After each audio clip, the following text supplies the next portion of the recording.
வணக்கம் உறவுகளே. தமிழ் புத்தாண்டில் உருவாகும் குபேர யோகத்தை பற்றி தான் நம்ம தெரிஞ்சுக்க போகிறோம்.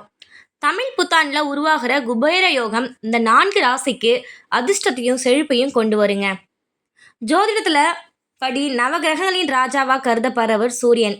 இந்த சூரியன் ஒவ்வொரு மாதமும் ராசியை மாற்றுவாருங்க. அப்படி சூரியன் ராசியை மாற்றும் போது தான் தமிழ் மாதங்கள் பிறக்கின்றது. தற்போது சூரியன் மீன ராசியில் பயணித்து வந்துட்டு இருக்கு. இந்நிலையில ஏப்ரல் 17ஆம் தேதி சூரியன் மேஷ ராசிக்குள் நுழைய உள்ளார். இப்படி மேஷ ராசியில் சூரியன் நுழையும் போதுதான் தமிழ் புத்தாண்டான பராப வருடமும் சித்திரை மாதமும் பிறக்கிறது. இந்த பராப வருடத்தின் முதல் மாதமான சித்திரை மாதத்தில் மிகவும் மங்களகரமான குபேர யோகம் உருவாக உள்ளது. பொதுவாக குபேர யோகமானது சூரியன் மற்றும் செவ்வாயின் சேர்க்கையால் உருவாகும். இவ்விரு கிரகங்களும் நட்பு கிரகங்களாகும்.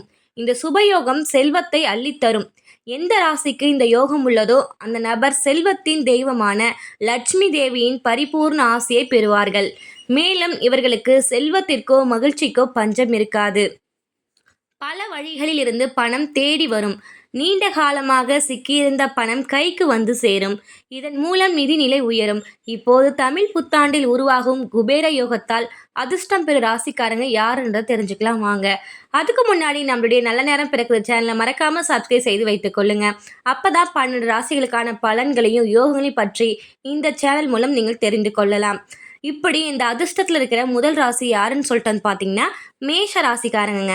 மேச ராசி முதல் வீட்டில் உருவாகிற குபேர யோகத்தால் மேச ராசிக்காரங்களுக்கு அதிர்ஷ்டத்தோடைய முழு ஆதரவு கிடைக்கும். இந்த காலத்தில் எடுக்கிற ஒவ்வொரு முயற்சிகளுமே அதிர்ஷ்டத்தின் ஆதரவால் வெற்றி கிடைக்கிற நாட்களாக தான் அமைய போகுது. தன்னம்பிக்கையும் தைரியமும் அதிகரிக்கும். நல்ல நிதி ஆதாயங்கள் கிடைப்பதற்கான வாய்ப்புகளும் உருவாகுது. புதிய வருமான ஆதாரங்கள் உருவாகிறதுக்கான வாய்ப்பும் அமைஞ்சிருக்கு. தொழிலதிபர்களுக்கு எதிர்பாராத அளவில் நல்ல லாபம் கிடைக்கும். வணிகர்கள் தங்கள் வணிகத்தை விரிவாக்கம் செய்ய வாய்ப்புகளையும் பெற போறீங்க. நெக்ஸ்ட் 2வது இடத்துல இருக்கிறது சிம்ம ராசிக்காரங்க. இந்த சிம்ம ராசி 9வது வீட்டில் உருவாகிற குபேர யோகத்தால் இந்த ராசிக்காரங்க தொழில் ரீதியாக சிறப்பான பலன்களை பெற போறீங்க. அதிர்ஷ்டத்தால் ஒவ்வொரு வேலையிலும் வெற்றி கிடைக்க போகுது. குடும்பத்தில் மகிழ்ச்சி பெருக போகுது. உறவினர்களிடையே இருந்த பிரச்சனைகள் தீரப்போகுதுங்க. நேர்மறையான எண்ணங்கள் அதிகரிக்கும். எப்பேற்பட்ட சவால்களையும் சமாளிக்கிற திறன் உங்களுக்கு இருக்குங்க. நிதிநிலையில் நல்ல முன்னேற்றம் ஏற்படும். லட்சுமி தேவியின் ஆசையால் நீண்ட நாள் கனவுகள் அனைத்துமே இப்போ நிறைவேற போதுங்க. குடும்பத்தில் இருந்த சின்ன சின்ன கஷ்டங்கள் சண்டைகள் நீங்கி இப்போ ஒற்றுமையாக வாழ்வதற்கான காலமாகவும் அமைஞ்சிருக்கு. 3வதா துலாம் ராசிக்காரங்க. இந்த துலாம் ராசியில் 7வது வீட்டில் குபேர யோகம் உருவாகிறதுனால இதனால் இந்த ராசிக்காரங்களுக்கு அதிர்ஷ்ட கதவு திறக்க போகுது. பணியிடத்தில் இதுவரை சந்தித்த பிரச்சனைகள் நீங்க போகுது. வேலையில் இருந்த தடைகள் அனைத்தும் விலகும்.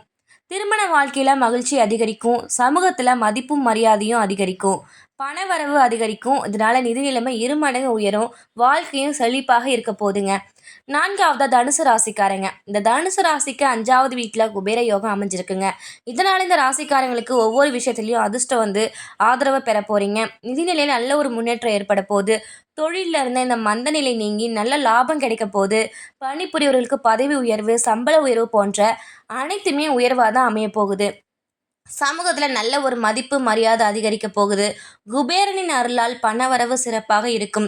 இவ்வளோ நல்லா இருந்த கஷ்டங்கள்லாம் நீங்கி இனிமே இந்த தமிழ் புத்தாண்டுல இருந்து உங்களுடைய வாழ்க்கை பணவரவு சிறப்பாக இருக்க போகுது. வாழ்க்கையே நல்லாவே ஒரு சந்தோஷம் நிறைந்த நாட்களாக தான் அமைய போகுது. ஓகே நண்பர்களே, இந்த 4 ராசிக்காரங்களுக்கு தான் இந்த புத்தாண்டில் குபேர யோகம் அமைஞ்சிருக்கு. இன்னும் எந்தெந்த ராசியை பற்றிலாம் நீங்கள் தெரிஞ்சுக்கணும் அப்படின்னு சொல்லிட்டு மறக்காமல் கமெண்ட் பண்ணுங்கள். நெக்ஸ்ட் வீடியோவில் சந்திக்கலாம். அதுக்கு முன்னாடி நம்மளுடைய சேனலை சப்ஸ்கிரைப் பண்ணலைன்னா சப்ஸ்கிரைப் செய்து வைத்துக் கொள்ளுங்கள். நன்றி.